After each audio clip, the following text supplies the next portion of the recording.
ঈশ্বরের ইচ্ছায় আজ এখানে সর্বভারতীয় সাহিত্য মেলা, এই সাহিত্য মেলায় সবার সঙ্গে আমিও একজন হয়ে উপস্থিত হতে পারার জন্য উদ্যোক্তাদের সকলকে জানাই ধন্যবাদ। মঞ্চে উপস্থিত মাননীয় সুধীবৃন্দ ও সকল সাহিত্য প্রেমী আমার মায়েরা, বোনেরা ও অনুরাগীরা, প্রত্যেককে জানাই যথাযোগ্য শ্রদ্ধা, নমস্কার ইত্যাদি ইত্যাদি। বলা হচ্ছে সাহিত্য মেলা। সাহিত্য বলতে আমরা কি বুঝি? সাহিত্য অর্থাৎ শহীদের ভাব, মিলনের ভাব, যোগের ভাব যার ভেতরে আছে। সাহিত্যের একটি, সকল প্রকার সাহিত্যেরই একটি আবেদন থাকে। সে সাহিত্যের মত ভিন্ন হতে পারে, পদ ভিন্ন হতে পারে, কিন্তু সকল সাহিত্যের একটি আবেদন থাকে। কি সেই আবেদন? সকল সাহিত্যই একটি কথাই বলে, কি? একসাথে চলার কথা,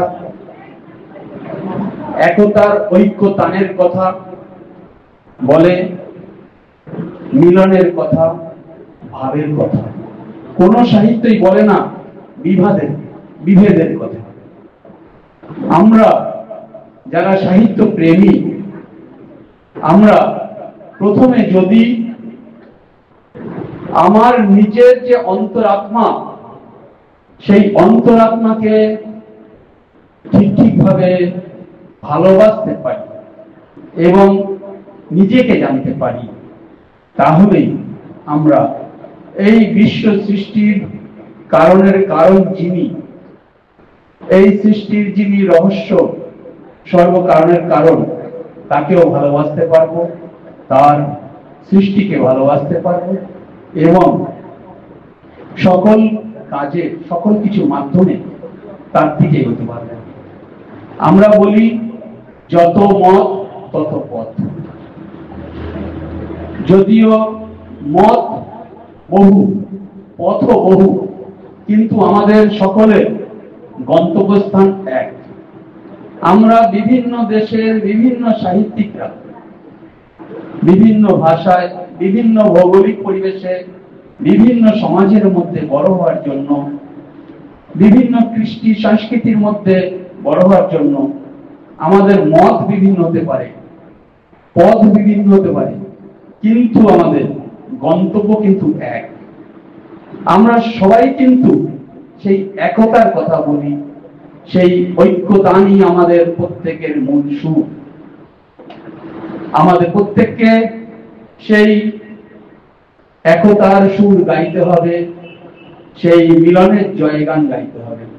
সেই সাহিত্যই সার্থক সাহিত্য, যে সাহিত্য আমাদের অন্তরের রূপকে প্রকাশ করে। কবির বলেছেন, ডুব ডুব ডুব রূপসাগরে আমার মন, তলাতল পাতাল খুঁজিলে পাবি রে প্রেম রত্নধন। আমরা প্রত্যেকেই ডুব দিতে চেষ্টা করছি। কোথায় ডুব দেব? প্রথমে নিজের মধ্যে যে, আমার অন্তরে যে রত্নধন আছে, সেখানে যদি আমি ডুব দিতে পারি, তাহলে সেখান থেকে ডুব দিয়েই আমরা সেই মানিককে আহরণ করতে পারব। আমাদের একটি দুটি জগৎ আমরা দেখতে পাই। সাধারণত আমরা একটা জগৎ নিয়ে থাকি, সে হচ্ছে বহির জগৎ, ম্যাক্রোকসমস, কিন্তু এর থেকে কোন অংশে কম না মাইক্রোকসমস, মানে অন্তর্জগৎ। আমাদের যদি ঠিক মতো অন্তর্জগতে ডুব দেবার ক্ষমতা থাকে, তাহলে আমরা বাইরের জগতে কি দেখছি না দেখছি এতে ভুলে থাকবো না। অন্তর্জগতে ডুব দিতে পারলে সেখান থেকে অনেক মণিমাণিক্য জোগাড় করে আনা যায়।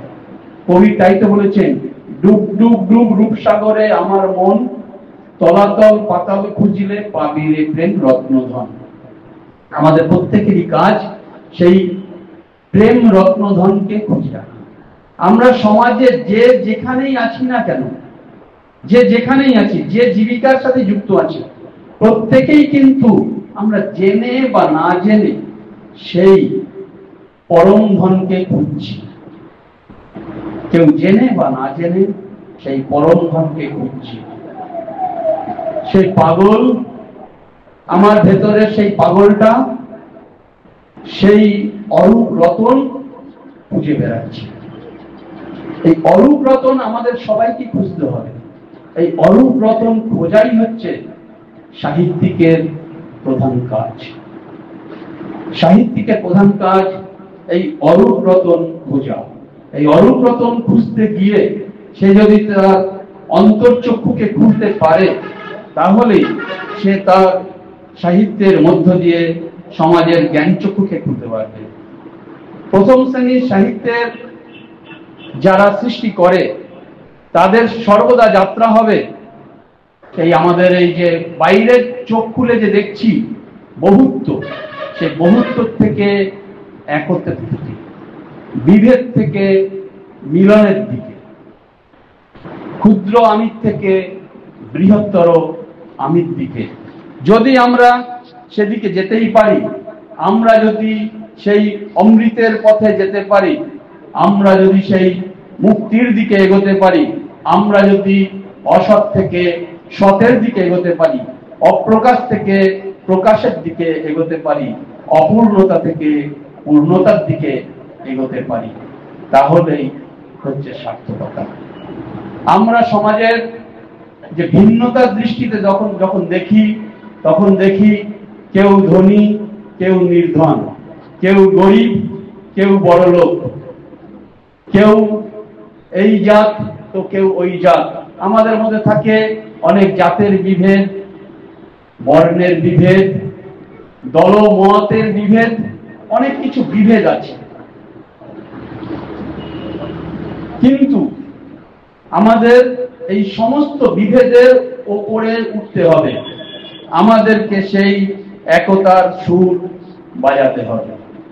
এবার কেউ কেউ তো বলতে পারে যে সাহিত্যিককে সাহিত্য রচনার জন্য, সমাজের চিত্রটা তুলে ধরার জন্য, ঠিক ঠিক চিত্রটা তুলে ধরার জন্য কালোকে তো কালো বলতে হবে, সাদাকে তো সাদা বলতে হবে। সবকিছুর মধ্যেই শুধু ভালোকে আমরা দেখব কি করে?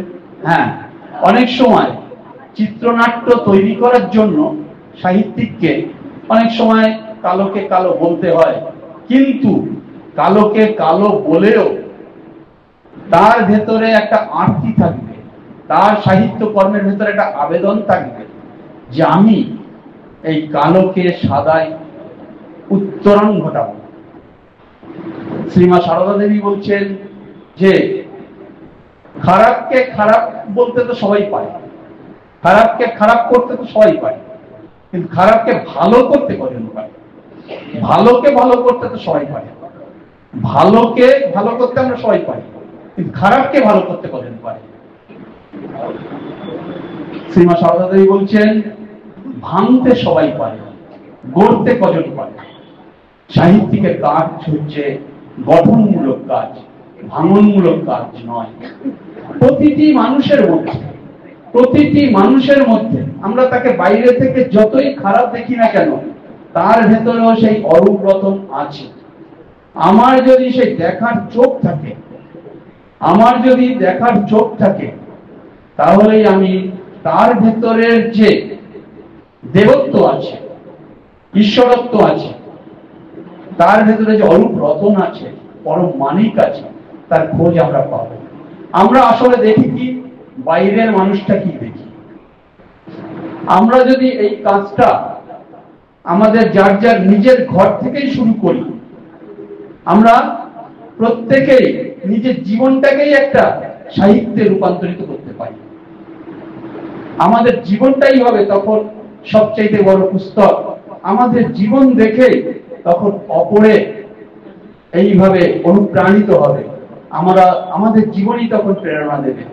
দেখুন, এই হুগলি বাঁকুড়া জেলারই তো মেয়ে সারদামণি দেবী, এই হুগলির প্রান্তে বাঁকুড়ারই তো মেয়ে, জয়রামবাটির মেয়ে সারদামণি দেবী। তিনি তো লেখাপড়াও বিশেষ কিছু জানতেন না, কিন্তু তিনি দেখলেন সকলকে নিয়ে মিলে মিশে এক হয়ে এক কাজ কেমন ভাবে করতে হয়। মায়ের জীবনে সেই অনুপম ঘটনাটার কথা চিন্তা করুন তো দেখি। যেই আমাদের তেলোভেলোর প্রান্তরে যখন তাকে ডাকাতে ধরলেন, তখন তিনি প্রথমেই কি বললেন, এই যে তোমার মেয়ে সারদা, আমরা পারি অপরিচিত ডাকাত তাকে এইরকম ভালোবাসা দিয়ে বলতে, মুহূর্তের মধ্যে তার মেয়ে হয়ে যেতে। তাহলে আমাদের মধ্যে যদি একটু মধুরতা থাকে, একটু মধুর বাক্য থাকে, তাহলে আমরা সেই ডাকাতকেও রূপান্তরিত করতে পারি। মায়ের জীবনে আমরা অসংখ্য ঘটনা দেখি। মা বলছেন সকলকে নিয়ে বনিবনা করে চলতে হয়, সকলকে নিয়ে বনিবনা করে চলতে হয়। আর আমরা যারা এই যে মিলনের কথা বলি, বড় বড় কথা বলি, আন্তর্জাতিকতার কথা বলি, ইত্যাদি বলি, আমরা কি আমাদের নিজেদের সংসারে মিলিতভাবে থাকতে পারি? আমরা অনেকেই আন্তর্জাতিকতার কথা বলি বা লিখতে বসে অনেক বড় বড় কথা বলি, সাহিত্য লিখতেও আমরা লিখি। আমি কারো সমালোচনা করছি না, করি। মাইক পেলে অনেক বিশ্ব ভ্রাতৃত্ব বোধের কথা বলতে পারি, সব পারি। কিন্তু নিজের ঘরে কি আমরা মিলেমিশে চলতে পারি? মা যেটা বলেছেন, সকলকে একটু ছেড়ে ছেড়ে দিয়ে থাকতে হয়, সকলকে ভালোবাসতে হয়। সকলকে ভালোবেসে দায়িত্ব দিলে সে, তাকে যদি তুমি দায়িত্ব দাও, সে কাজটি করবেই। এই দায়িত্ব আমরা কি সকলকে দিতে পারি? সকলকে ভালোবাসতে পারি? পারি না। দেখুন তো সেই অনুপম ঘটনাটা, যেই আপনারা তো কেউ কেউ পড়েছেন, ঘটনাটা জানেন। রাধু দিদির শ্বশুর বাড়িতে তত্ত্ব পাঠাতে হবে, তত্ত্ব পাঠাতে হবে। কি পাঠাবেন? মা তো তার নিজেরই তখন পয়সা করি যা আছে, তার তখন ঈশ্বরের ইচ্ছা পয়সা করির অভাব নেই, তা পাঠাতে পারেন তত্ত্ব। কিন্তু আছেন কি মায়ের সাথে তখন সেই মাকু দিদি, নলিনী দিদি, এরা। মা জানেন যে আমি যদি ওদের সঙ্গে আলোচনা না করে খুব কম মূল্যের সামান্যটুকু জিনিসও যদি রাধুর শ্বশুর বাড়িতে পাঠাই, ওই নলিনী মাকুর আমার সাথে ঝগড়া করবে, বলবে পিসিমা সবকিছু রাধুকে দিয়ে দিল, রাধুর শ্বশুর বাড়িতে পাঠিয়ে দিল, আমাদের জন্য কিছু রাখলো না।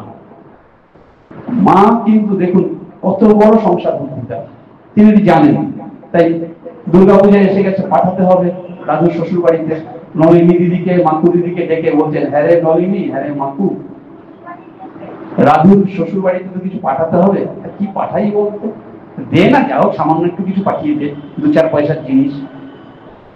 যে নলিনী মাকু সর্বদা মায়ের সঙ্গে ঝগড়া করে, মায়ের এই কথাতে নলিনী দিদি, মাকু দিদি বলেন কি, সে কি পিসিমা, রাধুটা নয় পাগলি, তা বলে কি আমাদেরকে এই যে সাজে, তার শ্বশুর বাড়িতে অত সামান্য জিনিস পাঠাতে হয়? তার শ্বশুর বাড়িতে তো একটু ভালো ভালো জিনিস পাঠাতে হয়। মা তখন বলেন, দে তোরা, তোদের যা যা ইচ্ছা হয় তোরা পাঠা। আর মা তখন মনে মনে হাসছেন, বলে এই দেখেছো মেয়েদের কাজ, এই যদি ওদের সঙ্গে আলোচনা না করে সামান্যটুকু পাঠাতাম, তাহলে ওরা বলতো যে আমাদের জন্য কিছু রাখলো না, মা রাধুর শ্বশুর বাড়িতে সব পাঠিয়ে দিল। আমাদের এই সংসারটা কিন্তু তাই, আমরা আমাদের ইগোর জন্য, আত্ম অহংকারের জন্য আমরা অপরকে সামান্য একটু গুরুত্ব দেই না। সবাই চায় যে আমাকে একটু গুরুত্ব দিন, একটু ভালোবেসে আমার সঙ্গে একটু আলোচনা করুন, আমিও যে কিছু বলতে পারি, আমারও যে ভূমিকা আছে, সবাই চায়, আমরা তাই দেই না। এইভাবে ক্ষুদ্র সংসারও যেমন, বৃহত্তর সংসারও তেমন, মাইক্রোকসমসও যেমন, ম্যাক্রোকসমসের ক্ষেত্রেও তেমন। সাহিত্যিকের কাজ কি? সাহিত্যিকের কাজ হচ্ছে এইভাবে মানুষের ভেতরে যে মানিক রতন রয়েছে তা খুঁজে বার করা, আর এই বিশ্বের সৃষ্টি যে অনন্তকাল ধরে চলছে, সেই স্রষ্টার জগৎ, সেই জগতের আমরা আমাদের চোখ খুললে যেমন বহির্জগৎ আছে, অন্তর্জগৎ আছে। নিজের এই সাহিত্য কর্মের মাধ্যমে সেই জগতের সেবা করা।